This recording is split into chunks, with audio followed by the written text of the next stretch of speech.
There we go. All right. I have white again. That's okay. I'm not complaining. All right, let's try e4 this time. Best by test land. The Sicilian. Okay.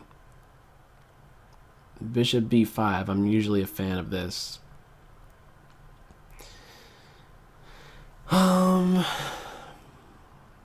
Okay, let's go with it.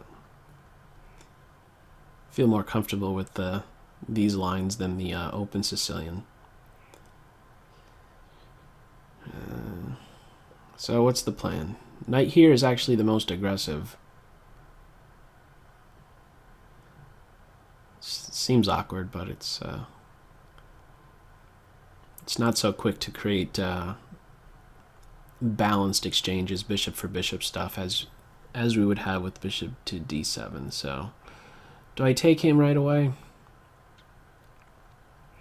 No, let me just castle. Maybe I could force black into just taking right away. If bishop d7, I'll play rook e1, and then if he's questioned, I'll play bishop f1. And then my ideal play will be to play c3 and d4. Try to build a center. Let me do that right now.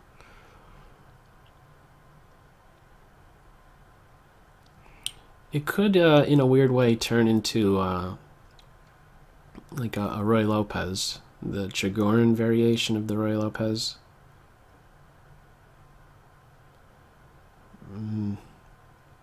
Maybe. It's not all too common to see the bishop on f1 in those variations, but now I'm really going to give some weight to capturing with a particular follow-up in mind. So this is what I'm weighing. After bishop takes, pawn takes, I want to make sure I could play e5. I could do it right away, and I probably should do it right away, as otherwise e5 could be played. I think I want to do that. I think it's good. So let's go with it. I'm going to damage the structure, and now these these guys as a group of three aren't so bad. These double pawns aren't so bad because there's a group of three, but if I could force this pawn to capture here, in fact, I think I can do that. I think by force, black will be saddled now with double isolated c-pawns, because if the knight moves, let's say here, I could always take, and you can't take back due to the pin on the a-file. So I think this continuation is one that is pretty good. Also, black is what? 1, 2, 3 moves away from being castled, so that's nice. Should I take here? I also want to maybe even work against the bishop from pinning my knight. Here's the other thing. I mean, why do I feel the need to even capture on d6? Why should I be worried about that? He's not going to go anywhere. I could capture that pawn whenever I want. Let me do h3.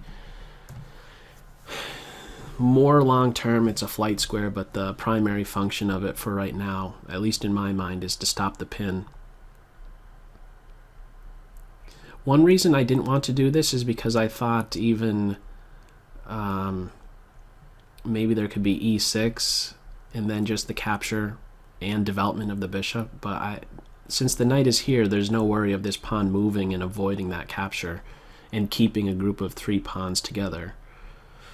So I could take this a little bit later. All right. And I'm still in a position where I don't have to capture here. I'm not forced into it. I think this is better. Or actually, you know what I should maybe consider? Knight a3 to c4 immediately. Yeah, I'm actually liking that. Let's get my knight here. Just so I can make sure I could maintain a piece on this square. I think I'll be successful in doing just that. So my development is going to be pretty smooth here. My idea is d3, knight c4, the bishop on c1. I'm really not quite sure where he belongs just yet, and you'll have that. You'll have that be the case in many variations, or many openings really. In particular, the when it comes to the minor pieces, your queen bishop in many cases does not know where it belongs, and so you delay its development. Knight c4. Yeah, I'm going to do this right now, just so I don't even allow the bishop to get on this diagonal. Or if it does, I mean, it could always take it out. So as a follow-up, pawn push. If pawn takes, which knight should capture? Probably this one. He's the one that's a little bit further back. That's one general reason why I would maybe want to go with this knight capture. Another reason might include it frees the queen to maybe come out along this diagonal. And another one, looking more concrete, the knight I think I want on c4 to watch over the d6 square. So again, the bishop isn't able to play on this diagonal. And that's, oh, why'd I do that?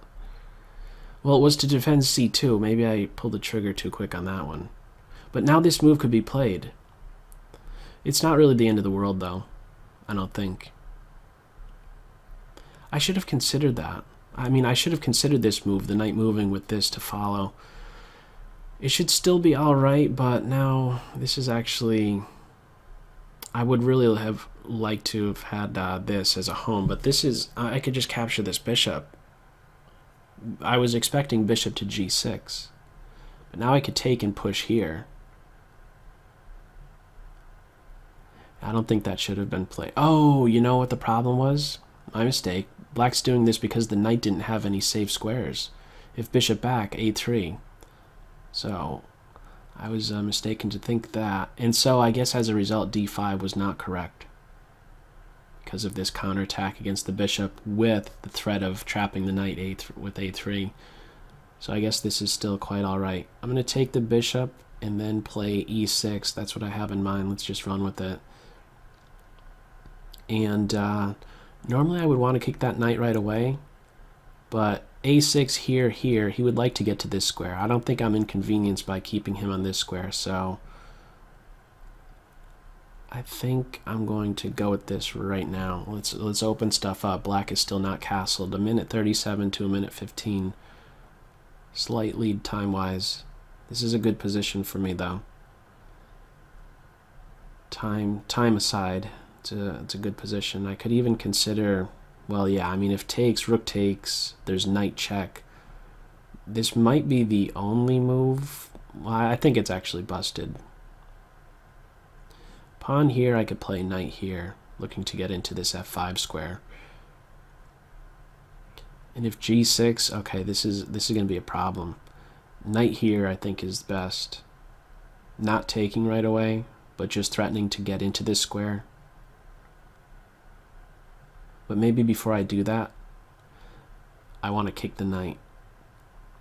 Let's make sure he gets out of here. Then I don't have to worry about c2. He's 2 moves away, but it's 2 moves too many away from helping out at this point. Knight g5 is the follow-up, I think, is going to be it. And if pawn takes, I could take with the knight, hitting the queen with the discovered attack on the next move.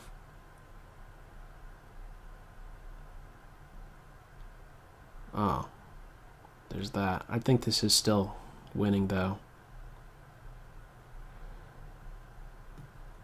Take with check, queen here. Oh, we're not having that. Okay. If the king did go here, queen h5, h6, queen g6 would have been the follow-up. And if pawn takes, my queen would come over with mate, and my pawn would be guarding g8.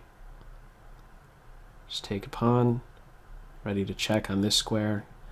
Finally develop my last piece, and I am open with trades. Let's get my rook rolling. Let's get my other rook rolling.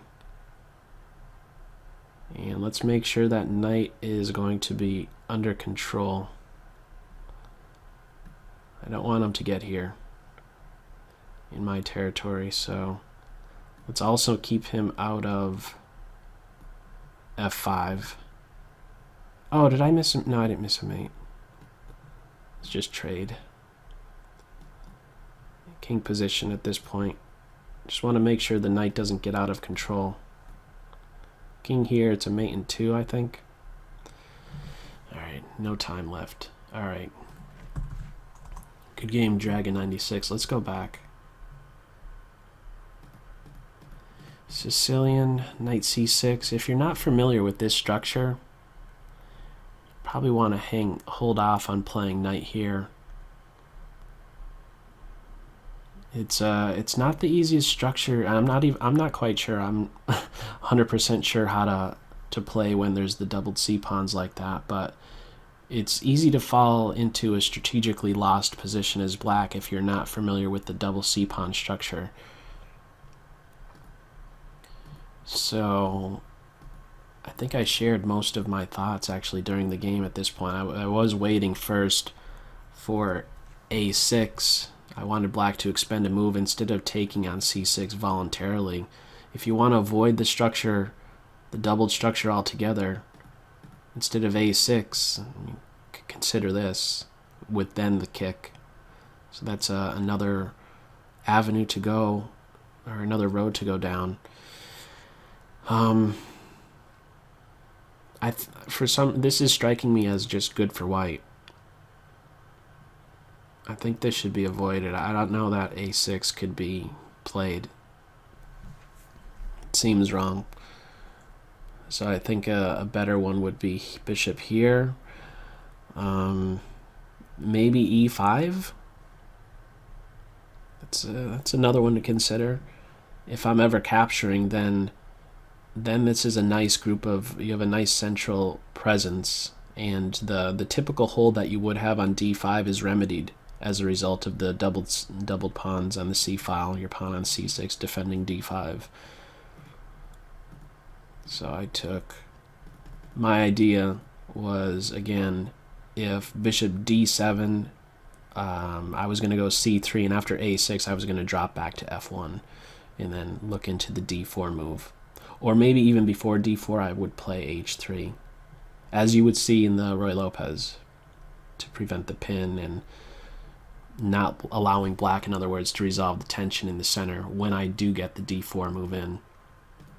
So anyhow, we didn't have that, and I ended up in a better structure, and that really turned out to be the ball game, I think. I don't know if it might seem very basic, or maybe I'm just making it sound simple like that, but I think it's coming down to the structure, having the favorable structure and good posts for my pieces. Yeah. I should have considered this idea of knight here with tempo on c2 with the follow-up of d5, but it's actually turning out not to work so well. Trapping the knight. That's why a5 was played, so black realized that faster than me, that the knight was actually short on squares. Yeah, I think the important point is actually all the way back to where, well, from here, like I was pointing out, king here would be met with queen here, queen h5, king here, queen to h5, and if h6, queen here, threatening mate on h7, and if pawn takes knight, then the queen drops back here for mate. Maybe I could just show that, but just quickly, this was, I think, the last important point in the game. I don't think that you could play a6 here. I think this is the better move. Bishop d7 with a6 to follow. Not 100%, but that's just my rough thought on that. And then this was the variation that I was talking about. If king here, queen here, pawn push, I could do this because that would be mate. We didn't quite get there though. All right, good game, Dragon 96.